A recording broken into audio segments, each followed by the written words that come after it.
Viewers, আকাশ editing চ্যানেলের পক্ষ থেকে আমি আকাশ আপনাকে জানাই আন্তরিক শুভেচ্ছা ও প্রাণঢালা অভিনন্দন। ভিউয়ার্স, আমি যে ভিডিওটি আপনাদের সাথে শেয়ার করতে যাচ্ছি এই বিষয়ের উপর একটি ভিডিও এর আগে আমি আপনাদের সাথে শেয়ার করেছি, তবে সেটি ছিল অ্যাডোবি ফটোশপ CS6 এ। আপনাদের মাঝে কিছু ভিউয়ার্স ওই ভিডিও দেখে অ্যাডোবি ফটোশপ CS 8.0 তে করার চেষ্টা করেছিলেন, কিন্তু হচ্ছে না, কারণ দুটা ফটোশপের সবগুলো অপশন এক নয়। তাই আমি দেখাতে চলেছি এই কাজটি অ্যাডোবি ফটোশপ CS 8.0 দিয়ে কিভাবে করতে হয়। চলুন তাহলে কাজটি শুরু করি। আর হ্যাঁ ভিউয়ার্স, আমার ওই ভিডিওটি যারা দেখেছেন তারা জানেন আমি কাজটি কিভাবে করেছিলাম। পুরনো কাসন্দি ঘেটে কোনো লাভ নেই, তাই আমি ওই ভিডিওর কোনো অংশ এখানে উল্লেখ করতে চাচ্ছি না।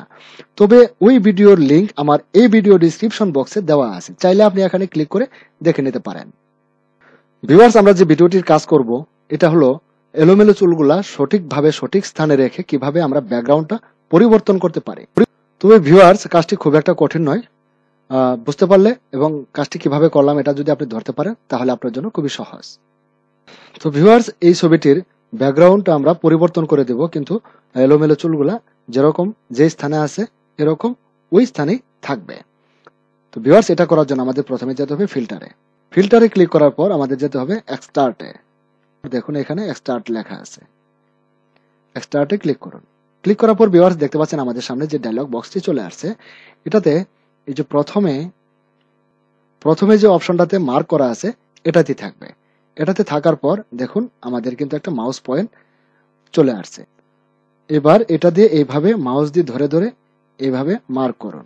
আসলে ভিউয়ার্স, এখানে আমার মূল উদ্দেশ্য আমার মন গড়া ভাবে কাজ করার নয়। আমার কাজ করার উদ্দেশ্য আপনাদের চাহিদা অনুসারে। আপনারা আমাকে কমেন্টস করে বলেছিলেন অ্যাডোবি ফটোশপ CS 8.0 তে এই কাজটি কিভাবে করা যায়। আমি আপনাদের খেদমতে কিন্তু এই ভিডিওটি তৈরি করেছি, কারণ এই ভিডিওটি এর আগেও আমি তৈরি করেছি এবং আপনাদের সাথে শেয়ারও করেছি। তারপরেও এটা আবারও দ্বিতীয় দফায় অন্য ফটোশপে তৈরি করার আসলে আমার ইচ্ছা ছিল না। ভিউয়ার্স, মার্ক করা হয়ে গেলে এবার আমাদের করতে হবে, এই যে দেখতে পাচ্ছেন এখানে, এবার আমাদের এটাতে ক্লিক করতে হবে। এটাতে ক্লিক করার পর এবার এই জায়গাতে আপনি ক্লিক করে এটাকে সরিয়ে দিন। এখানে ক্লিক করে দিলাম। দেওয়ার পর ভিউয়ার্স আমাদের এবার ওকে করে দিতে হবে। এবার ওকে করে দিন।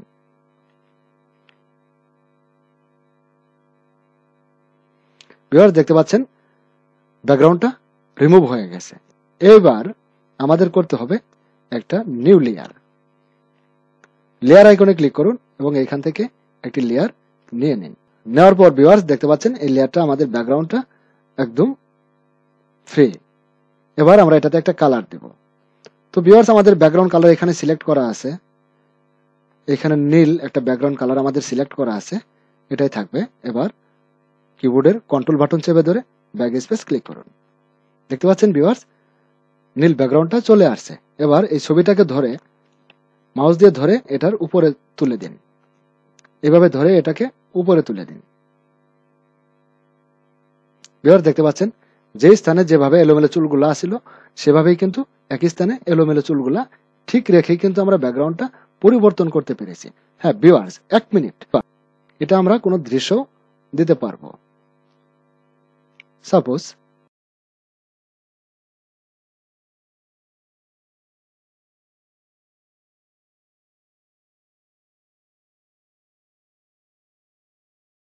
ভিউয়ার্স দেখতে পাচ্ছেন দৃশ্যটাও কিন্তু আমরা এখানে অলরেডি অ্যাড করে দিয়েছি।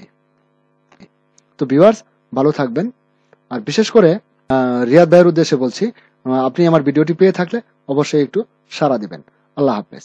সবাইকে আমার আন্তরিক শুভেচ্ছা এবং ধন্যবাদ। আসসালামু আলাইকুম।